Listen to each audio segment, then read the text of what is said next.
কতটা সুখী অনুভব করে, কতটা সুরক্ষিত অনুভব করে। তার যে খাবারের প্রয়োজন পড়ে তা সে গাছের শিকড় থেকে পেয়ে যায়। গাছের শাখা, ডাল তাকে সাহায্য করে থাকে, পাতা তাকে আশ্রয় দেয়, ওকে ছায়া প্রদান করে। কিন্তু সেই ফল যদি ওখানেই থাকে তাহলে কি হবে? উচিত হবে না। ওই ফলকে ছেড়ে পড়ে যেতে হবে, মাটিতে পড়তে হবে, সেটা ফেটে যেতে হবে, নিজের বীজকে মাটির নিচের অন্ধকারে পৌঁছে দিতে হবে। তারপর সে রূপ পাল্টাবে আর এক অঙ্কুরে রূপান্তরিত হবে। অঙ্কুর যা বৃক্ষে রূপান্তরিত হবে, বৃক্ষ যা অনেক ফলকে জন্ম দেবে। সেইভাবেই আপনি জীবনে যদি মহান কিছু করতে চান, শ্রেষ্ঠ কোনো কাজ করতে চান, তাহলে আপনাকে সুরক্ষা ক্ষেত্র থেকে বেরিয়ে আসতেই হবে আর কর্ম করতে হবে। দেখুন, সোনাকেও কুন্দন হবার জন্য তপ্ত হতে হয়, আপনাকেও মহান হবার জন্য কর্ম তো করতেই হবে। তাই কর্ম করুন, মহান হয়ে উঠুন, আর আমার সাথে ভালোবেসে বলুন, রাধা রাধা। কখনো কোনো চাতক পাখিকে দেখেছেন? কথায় আছে যে বছরে মাত্র একবার সে তার তৃষ্ণা মিটিয়ে থাকে, আর তাও আকাশে ভেসে থাকা মেঘের দ্বারা ঘটানো বৃষ্টির জলের ফোঁটা থেকে। আর কোথাও থেকে সে তার তৃষ্ণা পূরণ করে না। সারা বছর সে নিদারুণ গরম সহ্য করে, তীব্র শীতও সহ্য করে, শুধু এই আশা নিয়ে যে বছরে একবার অন্তত সেই মেঘের ঘন ঘটা হবে, বৃষ্টি হবে, আর সে তার তৃষ্ণা নিবারণ করবে। এটা আসলে কি? এটা আসলে বিশ্বাস। সেই বিশ্বাস যে বছরে একবার সেই মেঘ আসবে তৃষ্ণা নিবারণ করতে। যেমন দেখুন, একটা সূর্যমুখী ফুল সারা রাত অন্ধকারের সাথে যুদ্ধ করে, কারণ তার বিশ্বাস যে ভোরবেলায় সূর্য তাকে অবশ্যই দর্শন দেবেন। সেটাও বিশ্বাস ছিল যার উপর ভরসা করে মনু একটা নৌকা নিয়ে বেরিয়ে পড়েছিলেন এবং সমস্ত সৃষ্টিকে প্রলয়ের হাত থেকে বাঁচিয়েছিলেন। সেটাও ছিল ভালোবাসার প্রতি বিশ্বাস যার উপর ভরসা করে বানর এবং ভাল্লুক সেনা নিয়ে শ্রীরাম আক্রমণ করেছিলেন সমস্ত বরদানপ্রাপ্ত অসুরগণ এবং রাক্ষসগণের লঙ্কায় এবং জয় লাভ করেছিলেন। এই বিশ্বাসই হলো এই বিশ্বের আশা। বিশ্বাস রাখুন যে আপনি হলেন সর্বশ্রেষ্ঠ এবং শুধুই নিজের কর্ম করতে থাকুন। এই বিশ্বাসের আশাই আপনাকে প্রতি মুহূর্তে বল প্রদান করবে। এ হলো আমার বিশ্বাস। আসুন আর আমার সাথে ভালোবেসে বলুন, রাধা রাধা। ভোজন। এই সংসারে যেই হোক না কেন, কোনো মানুষ হোক, কোনো প্রাণী হোক, কোনো কীট হোক বা কোনো বনস্পতি হোক, প্রত্যেকের জন্য ভোজন অতি আবশ্যক। কারণ ভোজন থেকেই শক্তি পাওয়া যায়, আর সেই শক্তি দিয়েই সংসারের, আমাদের জীবনের সমস্ত কার্য করা যায়।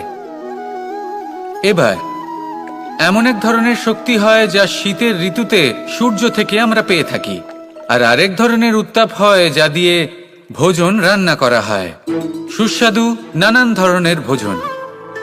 এবার অত্যন্ত গুরুত্বপূর্ণ হলো যে ব্যক্তি সেই ভোজন বানাচ্ছেন তার মানসিক পরিস্থিতি এবং সেই ব্যক্তি যিনি ভোজন গ্রহণ করছেন তার মানসিক অবস্থা। যখনই আপনি ভোজন বানাচ্ছেন তখন ভালোবাসার সাথে কাজটা করুন, ধন্যাত্মক ভাব নিয়ে, সৎ ভাবনার সাথে। কারণ আপনার এই মানসিক স্থিতি শক্তির আকারে সেই খাদ্যের সাথে মিলে মিশে যায়। আর যখনই আপনি ভোজন গ্রহণ করছেন তখন সদ্ভাবনার সাথে, প্রসন্নতার সাথে গ্রহণ করুন, ধন্যাত্মক ভাব নিয়ে। যদি আপনি প্রসন্নতার সাথে রান্না করেন, প্রসন্নতার সাথে খাদ্য গ্রহণ করেন, তাহলে আপনি প্রসন্নই থাকবেন, আর মন সুপ্রসন্ন হয়েই বলবে, রাধা রাধা। সংসারের বিভিন্ন ক্ষেত্রে আপনি অনেক কিছুই দেখতে পাবেন। যে কোনো খেলা, কোনো নাটক দেখতে পাবেন, কেউ কোনো খেলা খেলছে তা দেখতে পাবেন, আর দর্শকগণ এই দেখে অত্যন্ত আনন্দ লাভ করেন, হাততালি দিতে থাকেন, প্রশংসা করতে থাকেন, নিজের অন্তরের উৎসাহ প্রকাশ করতে থাকেন। কি দেখে করেন? সেই সমস্ত খেলোয়াড়দের দেখে করেন যারা এই খেলাটা খেলছে, তাই না? কিন্তু অনেক সময় সেই খেলোয়াড়রা সেই খেলার আনন্দ উপভোগ করতে পারেন না, কারণ ওনারা চাপা পড়ে যান তাদের কামনার চাপে, জয় লাভ করার কামনা, প্রথম স্থান লাভ করার ইচ্ছে, প্রতিযোগিতায় সব থেকে এগিয়ে থাকার ইচ্ছে, তাদেরকে এই খেলা উপভোগ করতেই দেয় না। সেই জন্য কখনো কখনো এই খেলোয়াড়দের থেকে অনেক বেশি আনন্দ উপভোগ করেন দর্শকগণ, যেখানে এই খেলাটা কিন্তু খেলছেন খেলোয়াড়রাই। আমি এটা বলছি না যে এই ইচ্ছে, এই আকাঙ্ক্ষা অনুচিত না, কিন্তু তার সাথে সেই খেলা, সেই কর্মের আনন্দ উপভোগ করাও অত্যন্ত গুরুত্বপূর্ণ। তাই সেটা উপভোগ করুন। যে উৎসাহ আপনি উপভোগ করছেন তা যাপন করা অত্যন্ত গুরুত্বপূর্ণ। দেখুন, সত্যি বলতে এটা কিন্তু আপনার অধিকারও বটে। আপনি যে কর্ম করছেন তার ফল তো আপনি অবশ্যই পাবেন। সেটা যখন আপনি পাচ্ছেন তখন আপনার তা উপভোগ করা উচিত। সেটাই করুন। জীবনে সফলতা এবং অসফলতা এরা আসা যাওয়া করতে থাকে। যখন সাফল্য আসবে তখন তা উপভোগ করুন, যখন অসফলতা আসবে তখন তার থেকে শিক্ষা লাভ করুন। সাফল্য আপনার কাছে আবার ফিরে আসবে। আর এই মন, আপনি তো জানেন, এই মন প্রসন্ন হয়ে বলবে রাধা রাধা। ব্যায়াম, এই শব্দ আমরা সকলে শুনেছি, আর এটা সারা জীবন আমাদের সাথেই থাকে কোনো না কোনো রূপে। যখন আমরা জন্মগ্রহণ করি, চলতে শিখি, প্রথমে আমরা হামাগুড়ি দিয়ে চলি, পরে চলতে চেষ্টা করি কিন্তু পড়ে যাই। তখন আমাদের বাড়ির গুরুজনেরা আমাদের আটকান না। ওনারা মনে করেন এইভাবেই আমাদের সন্তান চলতে শিখবে, এইভাবেই তার পা আরো মজবুত হবে, যা অত্যন্ত গুরুত্বপূর্ণ।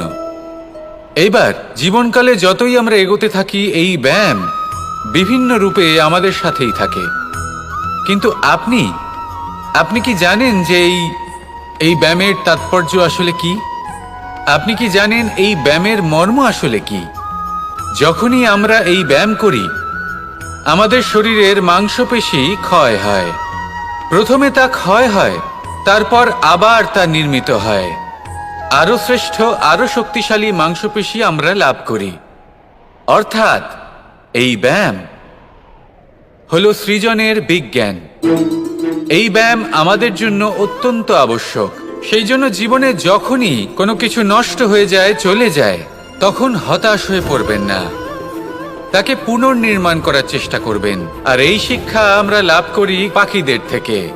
যখনই বর্ষা হয়, ঝড় আসে, যখন পাখির বাসা ভেঙে চুরমার হয়ে যায়, তারা হার মেনে নেয় না। সে আবার অল্প অল্প করে সব খুঁজে একত্রিত করে আবার নিজের বাসা বানিয়ে তোলে, পুনরায় এক জীবনকে জন্ম দেয়, এক নতুন পরিবারকে জন্ম দেয়।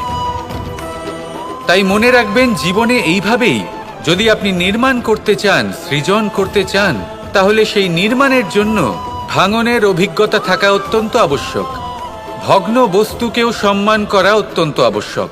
এই আচরণ মনে নিয়ে আসুন। মন প্রসন্ন হয়ে বলবে রাধা রাধা। মানুষ যখন কোনো শক্তি লাভ করে তখন সে নিজেকে বলশালী মনে করে। শক্তি লাভ করলেই তার মধ্যে অহংকার চলে আসে, অভিমান চলে আসে। তার কারণ হলো সে একটা সহজ কথা বুঝতেই পারে না। এই সব যা হচ্ছে সময়ের জন্য হচ্ছে। সময়ের থেকে বেশি বলশালী আর কেউ নেই। এই সময়ের জন্যই রাবণ ভক্তি দ্বারা কৈলাস পর্বত তুলে নিয়েছিলেন। আবার সেই সময়ের জন্যই, সেই কারণেই রাবণকে বধ হতে হলো। তার সাথে সাথে রাক্ষস কুলও ধ্বংস হয়েছিল এবং লঙ্কাও ভস্ম হয়ে গেছিল। দেখতে গেলে জন্ম থেকে মৃত্যু পর্যন্ত এই যে সময়, সেটাই হলো জীবন। কিন্তু তার মধ্যেও যা সময় আসে কোনো কারণেই আসে। সেই সময় আমরা যাপন করে কিছু শিখতে পারি। তাই আজ যে সময় আপনার হাতের কাছে আছে, তাকে মুষ্টিবদ্ধ করে রাখুন, তাকে সামলে রাখুন, তাকে সংযত করে রাখুন। অনুভব করুন, তার থেকে কিছু শিখুন, তাকে কোনোভাবেই ব্যর্থ হতে দেবেন না। আর এটা জেনে রাখুন যে ভবিষ্যতে যা কিছু হতে পারে, যা কিছু হতে চলেছে, সেটা না আপনি জানেন আর না তা আপনার বশে রয়েছে।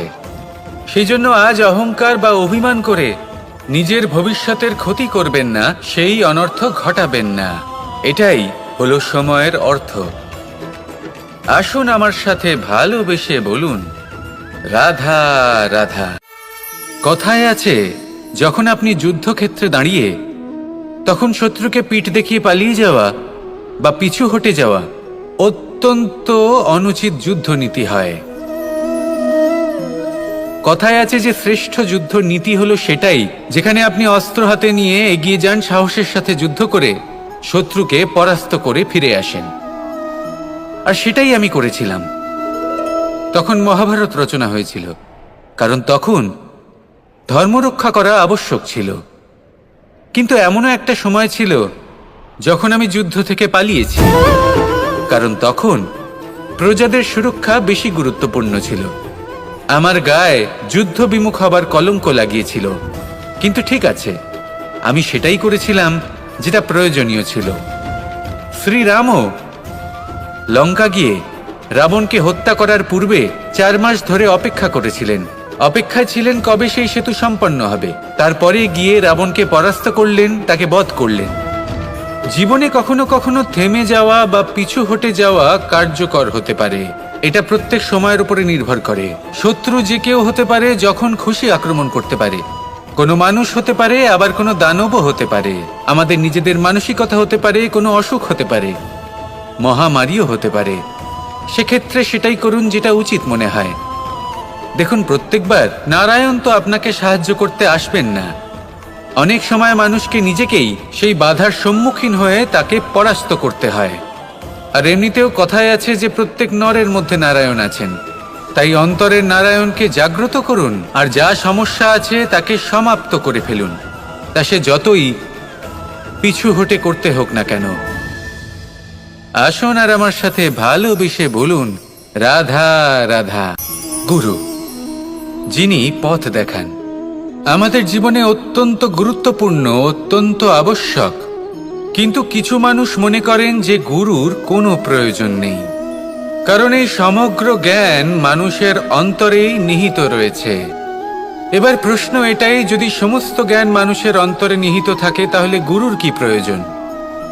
আর যারা আজ পর্যন্ত গুরুকে মেনে এসেছেন তারা কি অনুচিত করেছেন? এর উত্তর আমি আপনাকে দেব একটা উদাহরণ দ্বারা। একটা কাঠ যা জ্বলনশীল, জ্বলনের ঊর্জা তার অন্তরে নিহিত রয়েছে, কিন্তু তার জ্বলনের জন্য বাইরে থেকে একটা অনুঘটকের প্রয়োজন হয়। এই অনুঘটকই হলেন আপনার গুরু।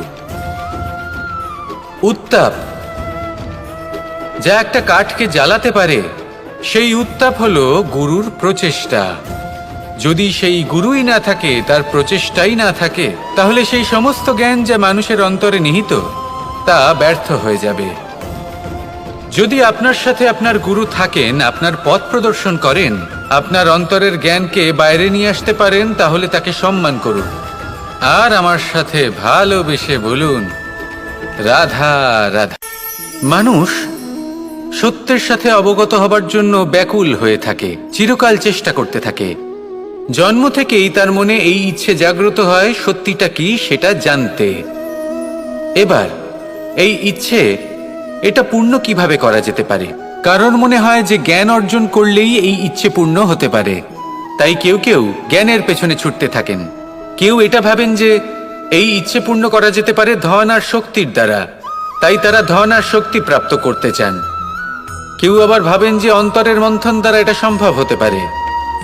এবার এটাও সত্যি যে মন্থন করলে অমৃত লাভও সম্ভব হতে পারে, কিন্তু তার জন্য এই মন্থন করার জন্য একটা উচিত দিকে অগ্রসর হওয়া প্রয়োজনীয়। উচিত সংযমের দ্বারা সামনে এগোতে হবে, আর কোনো আশা না করে সামনে এগিয়ে যেতে হবে, তবেই এটা সম্ভব হতে পারে। একটা বাদ্যযন্ত্রের কথা ভেবে দেখা যাক। তার থেকে সুর তখনই নির্গত হয় যখন তার তারগুলি ঠিক করে বাঁধা হয়। যদি বেশি বেঁধে ফেলা হয় তাহলে তার ছেড়ে যেতে পারে, আর যদি ঢিলে থেকে যায় তাহলে তার থেকে উচিত সুর নির্গত হবে না। একটা অত্যন্ত গুরুত্বপূর্ণ কথা মনে রাখবেন, সত্যকে লাভ করার প্রাথমিক আধার হল অনুশাসন।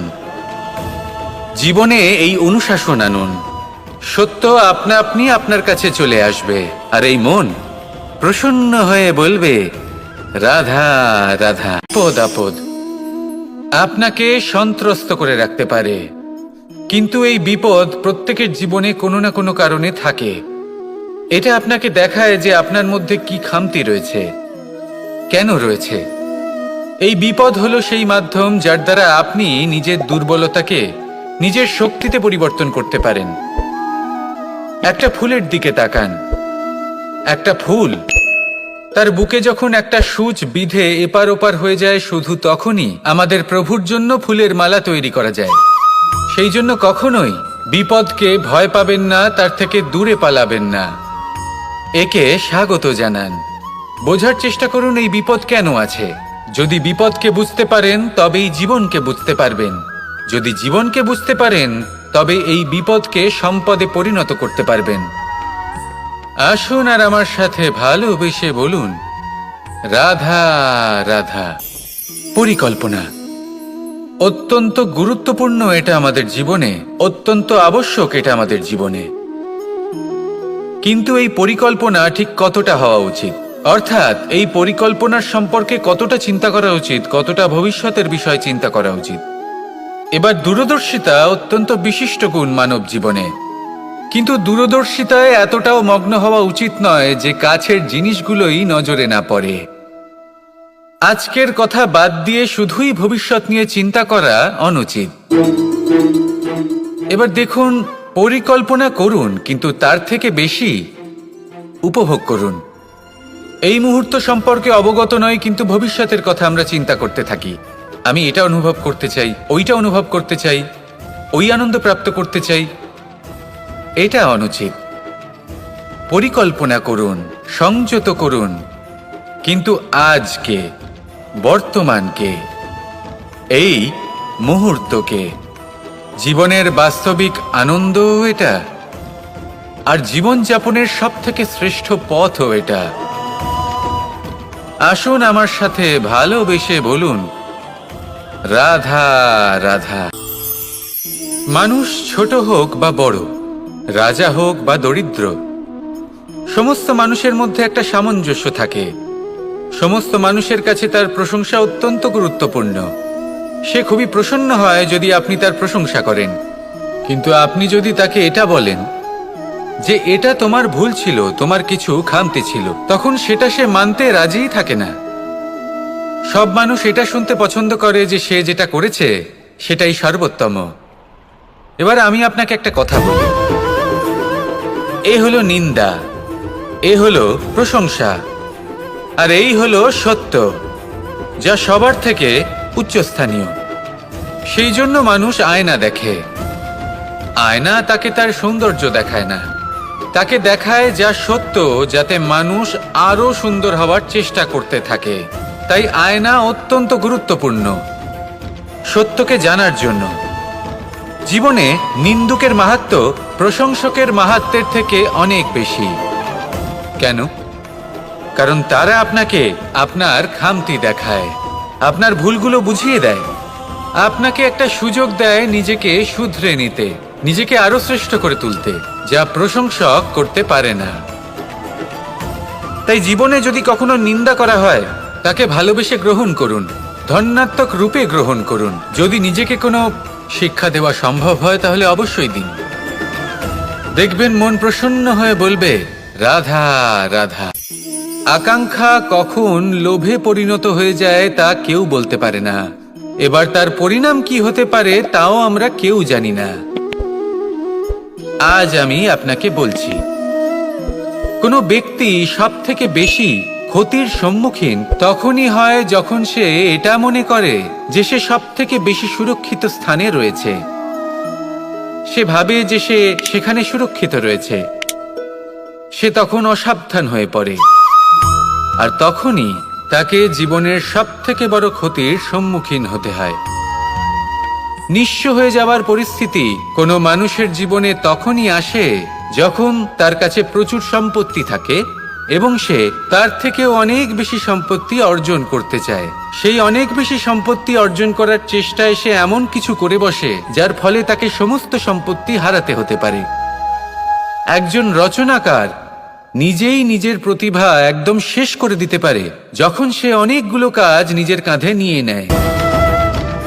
একটা গুরুত্বপূর্ণ কথা সবসময় মনে রাখবেন, আজ আপনি যেখানেই থাকুন না কেন, যেমনই যে কোনো স্থানেই থাকুন না কেন, এর পেছনে আপনার আকাঙ্ক্ষার একটা বিশাল ভূমিকা রয়েছে। কিন্তু মনে রাখবেন, আপনাকে শিখতে হবে যে কখন আর কিভাবে নিজের উচ্চাকাঙ্ক্ষাগুলিকে লাগাম পরাতে হবে। কারণ এটা অত্যন্ত আবশ্যক। তাই আসুন আর আমার সাথে ভালোবেসে বলুন, রাধা রাধা। মানুষ কতটা বিচিত্র হতে পারে। সব সময় স্বপ্ন দেখতে থাকে যে কাল আমি এটা করব, কাল আমি ওটা শুরু করব, কাল আমি ওটা সম্পন্ন করব। এই যে কাল শব্দটা, এই কাল অত্যন্ত বিচিত্র এক শব্দ। আমরা সবসময় এটাকে আসতে দেখতে পাই, কিন্তু এটা আসাতে বর্তমানে পরিণত হয়। আবার আজ নতুন কাল দেখতে পাই, তার জন্য অপেক্ষা করি, যখন সেটা সামনে আসে বর্তমানে পরিণত হয়। এই কাল সবসময় একটা মিথ্যে সান্ত্বনা দেয় যে সে আসছে, কিন্তু সে কখনোই আসে না। যেটা আপনার হাতে রয়েছে তা হলো আজ, বর্তমান। তাই যা করার আছে, যা সম্পন্ন করতে চান, যা শুরু করতে চান, আজ করুন, বর্তমানে করুন। কারণ আজ আপনি যা করবেন সেটাই আপনার ভবিষ্যৎ নির্ধারিত করবে। ভবিষ্যতের বিষয়ে ভাবতে থাকলে ভবিষ্যৎ সুন্দর হবে না। আজ কর্ম করতে হবে।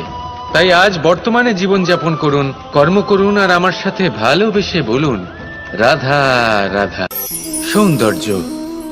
মানুষ নিজের সৌন্দর্যের বিষয়ে কতটা ভাবে, চায় যে সে সব থেকে বেশি রূপবান হবে, সব থেকে বেশি সুন্দর হবে। কিন্তু সৌন্দর্যের পরিভাষা কি তা কি সে জানে? কোনো মাকে জিজ্ঞেস করুন, ওনার জন্য সৌন্দর্যের পরিভাষা ওনার সন্তান। কোনো ভক্তকে জিজ্ঞেস করুন, ওনার জন্য সৌন্দর্যের পরিভাষা ওনার ভগবান। শ্রীরামকে জিজ্ঞেস করুন, ওনার জন্য সৌন্দর্যের পরিভাষা হলো হনুমান। ভাঙা হানু, ফুলে যাওয়া মুখ, দেখতে গেলে উনি বানর, লম্বা লেজ, এত নিরীহ যে ওনাকে অমূল্য মালা দিলে সেটা ছিঁড়ে তার ভেতরে শ্রীরামকে খুঁজছিলেন। কিন্তু ওনার ভাবনা কত সুন্দর। উনি এটা বিশ্বাস করেন যে সংসারের যতই মূল্যবান জিনিস দিয়ে এই মালা তৈরি করা হোক না কেন, যদি এর মধ্যে শ্রীরাম না থাকেন তাহলে এর মধ্যে কোনো অর্থ নেই। সৌন্দর্য রূপে নয়, ভাবনায় নিহিত থাকে। যদি আপনি সৌন্দর্য প্রাপ্ত করতে চান তাহলে তা কর্মে নিয়ে আসুন, ভাবনায় এবং বিচারে নিয়ে আসুন। এই সৌন্দর্য আপনার সাথেই থাকবে। যদি আপনি সৌন্দর্যকে রূপের মধ্যে খোঁজেন তাহলে কিছুক্ষণের জন্য পাবেন, সেই সৌন্দর্য সময়ের সাথে হারিয়ে যাবে। সৌন্দর্য যদি পেতে চান, খুঁজতেই চান, তাহলে হৃদয় খুঁজুন, কর্মে খুঁজুন। মন প্রসন্ন হয়ে বলবে, রাধা রাধা। আমরা সকলেই কামনা করি, আমরা সবাই সেটা প্রাপ্ত করতে চাই যা আজ পর্যন্ত কেউ প্রাপ্ত করেনি, সেটা পেতে চাই যা আজ পর্যন্ত কেউ পেতে পারেনি, সেটাই কাছে রাখতে চাই যা আজ পর্যন্ত কখনো আমরা পাইনি। এবার সেটা কিভাবে করা যেতে পারে? যদি আপনি সেটা প্রাপ্ত করতে চান যা আজ পর্যন্ত আপনি কখনো পাননি, তাহলে আপনাকে সেটা করে দেখাতে হবে যা আজ পর্যন্ত আপনি কখনো করেননি। সেই চেষ্টা করতে হবে যা আজ পর্যন্ত কখনো করেননি, সেই পরিশ্রম করতে হবে যা আজ পর্যন্ত কখনো করেননি। তবেই আপনি সেটা পাবেন যা আজ পর্যন্ত কখনো পাননি। কারণ যেমন বীজ বপন করবেন তেমনই অঙ্কুর আপনি লাভ করবেন। আসুন আর আমার সাথে ভালোবেসে বলুন, রাধা রাধা। মানুষের মানসিকতা এমন হয় যে সে যতটা করে আশা করে যে তার থেকে অনেক বেশি তার বদলে সে পাবে। দেখুন, সবকিছুই আপনার ভাবনা চিন্তার উপর নির্ভর করছে। আপনি যদি ফলের বিষয়ে ভেবে কর্ম করতে থাকেন তাহলে সেটা অনুচিত। জীবনের আসল আনন্দ হলো নিজের কর্ম করতে থাকা, ফলের চিন্তা করা উচিত নয়। যদি আপনি এরকম ভাবেন যে আমি এতটা করছি, আমার এতটা পাওয়া উচিত, সেই ভাবনা অনুচিত। যদি আপনি সেবার মানসিকতা নিয়ে কর্ম করতে থাকেন, কর্মচক্রে প্রবাহিত হন, যদি আপনি এমন ভাবনা রাখেন যে আমি এতটা পাচ্ছি তাই এর থেকে অনেক বেশি আমি কর্ম করব, তাহলে নিশ্চিতরূপে আপনি যতটা করছেন তার থেকে অনেক বেশি আপনি পাবেন, আপনার আশার থেকে অনেক বেশি আপনি পাবেন। শুধু জীবনে অনেক বেশি কাজ করতে থাকুন, ফলের চিন্তা করবেন না। আর মনে রাখবেন, এই ভাবনাই সব থেকে বড় বীজ। কর্মের উপর বিশ্বাস রাখুন, জীবনে যা যা আপনি চান সবই সুখময় হবে। আসুন আর আমার সাথে ভালোবেসে বলুন, রাধা রাধা। ধন মানুষের জীবনের সব থেকে বড় প্রয়োজনীয়তা। সেই অস্ত্র যার দ্বারা মানুষের জীবনের অনেক সংকট দূর করে দেওয়া যেতে পারে, সেই মাধ্যম যার দ্বারা সংসারের সমস্ত জাগতিক সুখ স্বাচ্ছন্দ্য লাভ করা যেতে পারে। কিন্তু ধনের দ্বারা আমরা সবকিছু লাভ করতে পারি না। জাগতিক স্বাচ্ছন্দ্য আমরা লাভ করতে পারি, কিন্তু সুখ লাভ করতে পারবো না। সুখের উপকরণ আমরা লাভ করতে পারি, কিন্তু সুখের অনুভূতি লাভ করতে পারবো না। আনন্দ, সন্তোষ, প্রসন্নতা এগুলো ধন দ্বারা লাভ করা যায় না। কিন্তু হ্যাঁ, আনন্দ, সন্তোষ আর প্রসন্নতার সাথে যদি কোনো কাজ করেন তাহলে অবশ্যই ধন লাভ করবেন। তাহলে আসুন আর এই প্রসন্নতার সাথে বলুন, রাধা রাধা। মানুষের জীবনে সবসময় কিছু না কিছু ঘটে চলেছে। কখনো ভালো কিছু ঘটে, আবার কখনো দুর্ঘটনা ঘটে। এবার যখনই কোনো দুর্ঘটনা ঘটে, মানুষ ঈশ্বরের কাছে প্রার্থনা করে যে হে ঈশ্বর, আমাকে রক্ষা করুন, এই বিপদ থেকে আমাকে উদ্ধার করুন। বা সে সেই সমস্ত দোষ চাপিয়ে দেয় নিজের প্রারব্ধ, নিজের ভাগ্যের ওপর। কিন্তু যদি আপনি গভীরভাবে ভাবেন, তাহলে প্রত্যেক দুর্ঘটনা, বাধা এবং বিপদ আপনার জীবনে শুধু একটাই উদ্দেশ্য নিয়ে আসে, আপনাকে আরো যোগ্য করে তোলার জন্য। যদি আপনাদের একটা উদাহরণ দিই, বর্ষার ঋতুতে যখন প্রচন্ড মাত্রায় বৃষ্টি পড়ে, ছাদ থেকে জল পড়তে থাকে, তখন আপনি নিশ্চিত করে নেন, স্থির করে নেন যে এবার আমি এই ছাদকে নতুন করে বানিয়ে তুলব, আরো শক্তিশালী বানিয়ে তুলব, আরো দৃঢ় বানাবো। আপনার জীবনে যখন কোনো অসুখ করে, তারপর আপনি জীবনে আরো সাবধানী হয়ে যান, আরো সতর্ক হয়ে যান, স্থির করে নেন যে এটা যেন দ্বিতীয়বার না হয়। ঠিক কিনা? এই বিপদ, এই দুর্ঘটনা, এই সংকট, এগুলো জীবনে আসবে আপনাকে আরো শ্রেষ্ঠ করে তোলার জন্য। এবার এটা আপনার ওপর। আপনি একে ভাগ্যের পরিহাস বলে মনে করবেন, নাকি ঈশ্বরের সংকেত মনে করবেন যিনি আপনাকে আরো শ্রেষ্ঠ করে তুলতে চান? সিদ্ধান্ত আপনারই। আসুন আর আমার সাথে ভালোবেসে বলুন, রাধা রাধা। সংসারে দুই ধরনের পথ হয়, উচিত পথ আর অনুচিত পথ। একটা শুভর দিকে নিয়ে যায় আর একটা অশুভর দিকে নিয়ে যায়। অনেক সময় অজ্ঞানতাবশত জীবনে আমরা সেই পথ নির্বাচন করে নিই যা আসলে অনুচিত। তারপর নিজেকে আশ্বস্ত করে ফেলি যে এই পথেই চলতে হবে, এখান থেকে ফেরার পথ নেই। কিন্তু যদি সত্যি বলি, তাহলে এটা শুধুই আপনার ভ্রম। আপনার মধ্যে শুধুমাত্র একটু দৃঢ়তার অভাব আছে, তা জাগ্রত করুন আর বাড়িয়ে তুলুন। আপনি দেখবেন এই সংসারে এমন কোনো পথ নেই যেখান থেকে ফিরে আসা সম্ভব নয়। এমন কোনো মানসিকতা নেই যা বদলানো সম্ভব নয়। যদি আজ এই মুহূর্তে আপনার মনে হয়ে থাকে যে আপনি কোনো অনুচিত পথে আছেন আর আপনি কোনো শুভ পথে যেতে চান, তাহলে ওখান থেকে ঘুরুন আর ফিরে আসুন, আবার সেই মোড়ে ফিরে আসুন আর সেই পথ নির্বাচন করুন যা আপনার জন্য শুভ। একটু সময় অবশ্যই লাগবে, কিন্তু নিশ্চিত রূপে আপনার উদ্দেশ্য এবং আপনার গন্তব্য এই দুই অনেক শ্রেষ্ঠ হয়ে উঠবে। তাহলে আসুন আর আমার সাথে ভালোবেসে বলুন, রাধা রাধা। কোনো গাছের গায়ে লেগে থাকা ফলকে দেখুন, সে কতটা সুখী অনুভব করে, কতটা সুরক্ষিত অনুভব করে। তার যে খাবারের প্রয়োজন পড়ে তা সে গাছের শিকড় থেকে পেয়ে যায়। গাছের শাখা, ডাল তাকে সাহায্য করে থাকে, পাতা তাকে আশ্রয় দেয়, ওকে ছায়া প্রদান করে। কিন্তু সেই ফল যদি ওখানেই থাকে, তাহলে কি হবে? উচিত হবে না। ওই ফলকে ছেড়ে পড়ে যেতে হবে, মাটিতে পড়তে হবে, সেটা ফেটে যেতে হবে, নিজের বীজকে মাটির নিচের অন্ধকারে পৌঁছে দিতে হবে। তারপর সে রূপ পাল্টাবে আর এক অঙ্কুরে রূপান্তরিত হবে। অঙ্কুর যা বৃক্ষে রূপান্তরিত হবে, বৃক্ষ যা অনেক ফলকে জন্ম দেবে। সেইভাবেই আপনি জীবনে যদি মহান কিছু করতে চান, শ্রেষ্ঠ কোনো কাজ করতে চান, তাহলে আপনাকে সুরক্ষা ক্ষেত্র থেকে বেরিয়ে আসতেই হবে আর কর্ম করতে হবে। দেখুন, সোনাকেও কুন্দন হবার জন্য তপ্ত হতে হয়, আপনাকেও মহান হবার জন্য কর্ম তো করতেই হবে। তাই কর্ম করুন, মহান হয়ে উঠুন আর আমার সাথে ভালোবেসে বলুন, রাধা রাধা। কখনো কোনো চাতক পাখিকে দেখেছেন? কথায় আছে যে বছরে মাত্র একবার সে তার তৃষ্ণা মিটিয়ে থাকে, আর তাও আকাশে ভেসে থাকা মেঘের দ্বারা ঘটানো বৃষ্টির জলের ফোঁটা থেকে। আর কোথাও থেকে সে তার তৃষ্ণা পূরণ করে না।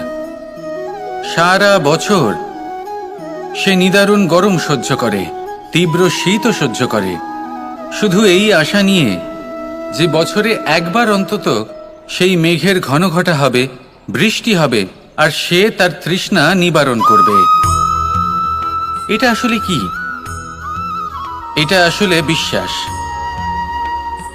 সেই বিশ্বাস যে বছরে একবার সেই মেঘ আসবে তৃষ্ণা নিবারণ করতে। যেমন দেখুন, একটা সূর্যমুখী ফুল সারা রাত অন্ধকারের সাথে যুদ্ধ করে, কারণ তার বিশ্বাস যে ভোরবেলায় সূর্য তাকে অবশ্যই দর্শন দেবেন।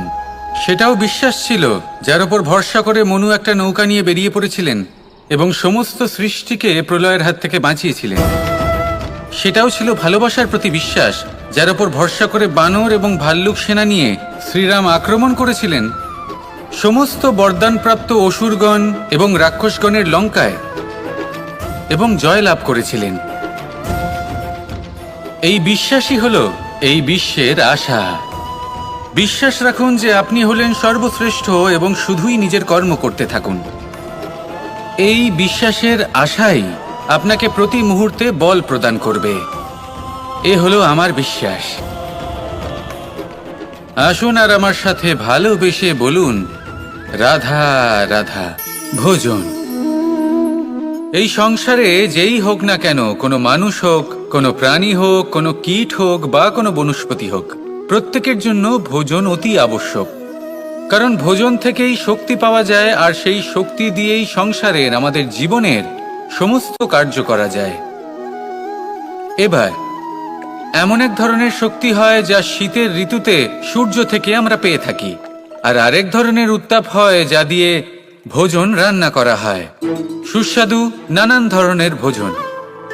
এবার অত্যন্ত গুরুত্বপূর্ণ হলো যে ব্যক্তি সেই ভোজন বানাচ্ছেন তার মানসিক পরিস্থিতি এবং সেই ব্যক্তি যিনি ভোজন গ্রহণ করছেন তার মানসিক অবস্থা। যখনই আপনি ভোজন বানাচ্ছেন তখন ভালোবাসার সাথে কাজটা করুন, ধন্যাত্মক ভাব নিয়ে, সৎ ভাবনার সাথে। কারণ আপনার এই মানসিক স্থিতি শক্তির আকারে সেই খাদ্যের সাথে মিলেমিশে যায়। আর যখনই আপনি ভোজন গ্রহণ করছেন তখন সদ্ভাবনার সাথে, প্রসন্নতার সাথে গ্রহণ করুন, ধন্যাত্মক ভাব নিয়ে। যদি আপনি প্রসন্নতার সাথে রান্না করেন, প্রসন্নতার সাথে খাদ্য গ্রহণ করেন, তাহলে আপনি প্রসন্নই থাকবেন, আর মন সুপ্রসন্ন হয়েই বলবে, রাধা রাধা। সংসারের বিভিন্ন ক্ষেত্রে আপনি অনেক কিছুই দেখতে পাবেন। যে কোনো খেলা, কোনো নাটক দেখতে পাবেন, কেউ কোনো খেলা খেলছে তা দেখতে পাবেন, আর দর্শকগণ এই দেখে অত্যন্ত আনন্দ লাভ করেন, হাততালি দিতে থাকেন, প্রশংসা করতে থাকেন, নিজের অন্তরের উৎসাহ প্রকাশ করতে থাকেন। কি দেখে করেন? সেই সমস্ত খেলোয়াড়দের দেখে করেন যারা এই খেলাটা খেলছে, তাই না? কিন্তু অনেক সময় সেই খেলোয়াড়রা সেই খেলার আনন্দ উপভোগ করতে পারেন না, কারণ ওনারা চাপা পড়ে যান তাদের কামনার চাপে। জয় লাভ করার কামনা, প্রথম স্থান লাভ করার ইচ্ছে, প্রতিযোগিতায় সব থেকে এগিয়ে থাকার ইচ্ছে তাদেরকে এই খেলা উপভোগ করতেই দেয় না। সেই জন্য কখনো কখনো এই খেলোয়াড়দের থেকে অনেক বেশি আনন্দ উপভোগ করেন দর্শকগণ, যেখানে এই খেলাটা কিন্তু খেলছেন খেলোয়াড়রাই। আমি এটা বলছি না যে এই ইচ্ছে, এই আকাঙ্ক্ষা অনুচিত, না, কিন্তু তার সাথে সেই খেলা, সেই কর্মের আনন্দ উপভোগ করাও অত্যন্ত গুরুত্বপূর্ণ। তাই সেটা উপভোগ করুন। যে উৎসাহ আপনি উপভোগ করছেন তা যাপন করা অত্যন্ত গুরুত্বপূর্ণ। দেখুন, সত্যি বলতে এটা কিন্তু আপনার অধিকারও বটে। আপনি যে কর্ম করছেন তার ফল তো আপনি অবশ্যই পাবেন। সেটা যখন আপনি পাচ্ছেন তখন আপনার তা উপভোগ করা উচিত। সেটাই করুন। জীবনে সফলতা এবং অসফলতা এরা আসা যাওয়া করতে থাকে। যখন সাফল্য আসবে তখন তা উপভোগ করুন, যখন অসফলতা আসবে তখন তার থেকে শিক্ষা লাভ করুন। সাফল্য আপনার কাছে আবার ফিরে আসবে। আর এই মন, আপনি তো জানেন, এই মন প্রসন্ন হয়ে বলবে, রাধা রাধা। ব্যাম, এই শব্দ আমরা সকলে শুনেছি, আর এটা সারা জীবন আমাদের সাথেই থাকে কোনো না কোনো রূপে। যখন আমরা জন্মগ্রহণ করি, চলতে শিখি, প্রথমে আমরা হামাগুড়ি দিয়ে চলি, পরে চলতে চেষ্টা করি কিন্তু পড়ে যাই। তখন আমাদের বাড়ির গুরুজনেরা আমাদের আটকান না। ওনারা মনে করেন এইভাবেই আমাদের সন্তান চলতে শিখবে, এইভাবেই তার পা আরো মজবুত হবে, যা অত্যন্ত গুরুত্বপূর্ণ। এইবার জীবনকালে যতই আমরা এগোতে থাকি, এই ব্যায়াম বিভিন্ন রূপে আমাদের সাথেই থাকে। কিন্তু আপনি কি জানেন যে এই ব্যায়ামের তাৎপর্য আসলে কি? আপনি কি জানেন এই ব্যায়ামের মর্ম আসলে কি? যখনই আমরা এই ব্যায়াম করি, আমাদের শরীরের মাংসপেশি ক্ষয় হয়। প্রথমে তা ক্ষয় হয়, তারপর আবার তা নির্মিত হয়। আরো শ্রেষ্ঠ, আরো শক্তিশালী মাংসপেশি আমরা লাভ করি। অর্থাৎ এই ব্যায়াম হলো সৃজনের বিজ্ঞান। এই ব্যায়াম আমাদের জন্য অত্যন্ত আবশ্যক। সেই জন্য জীবনে যখনই কোনো কিছু নষ্ট হয়ে যায়, চলে যায়, তখন হতাশ হয়ে পড়বেন না, তাকে পুনর্নির্মাণ করার চেষ্টা করবেন।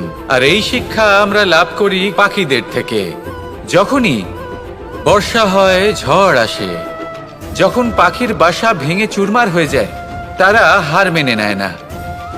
সে আবার অল্প অল্প করে সব খুঁজে একত্রিত করে আবার নিজের বাসা বানিয়ে তোলে, পুনরায় এক জীবনকে জন্ম দেয়, এক নতুন পরিবারকে জন্ম দেয়।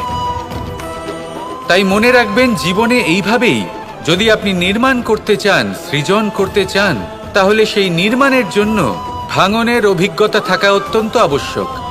ভগ্ন বস্তুকেও সম্মান করা অত্যন্ত আবশ্যক। এই আচরণ মনে নিয়ে আসুন, মন প্রসন্ন হয়ে বলবে, রাধা রাধা। মানুষ যখন কোনো শক্তি লাভ করে, তখন সে নিজেকে বলশালী মনে করে। শক্তি লাভ করলেই তার মধ্যে অহংকার চলে আসে, অভিমান চলে আসে। তার কারণ হলো সে একটা সহজ কথা বুঝতেই পারে না। এই সব যা হচ্ছে সময়ের জন্য হচ্ছে। সময়ের থেকে বেশি বলশালী আর কেউ নেই। এই সময়ের জন্যই রাবণ ভক্তি দ্বারা কৈলাস পর্বত তুলে নিয়েছিলেন। আবার সেই সময়ের জন্যই, সেই কারণেই রাবণকে বধ হতে হলো। তার সাথে সাথে রাক্ষস কুলও ধ্বংস হয়েছিল এবং লঙ্কাও ভস্ম হয়ে গেছিল। দেখতে গেলে জন্ম থেকে মৃত্যু পর্যন্ত এই যে সময়, সেটাই হলো জীবন। কিন্তু তার মধ্যেও যা সময় আসে, কোনো কারণেই আসে। সেই সময় আমরা যাপন করে কিছু শিখতে পারি। তাই আজ যে সময় আপনার হাতের কাছে আছে, তাকে মুষ্টিবদ্ধ করে রাখুন, তাকে সামলে রাখুন, তাকে সংযত করে রাখুন, অনুভব করুন, তার থেকে কিছু শিখুন, তাকে কোনোভাবেই ব্যর্থ হতে দেবেন না।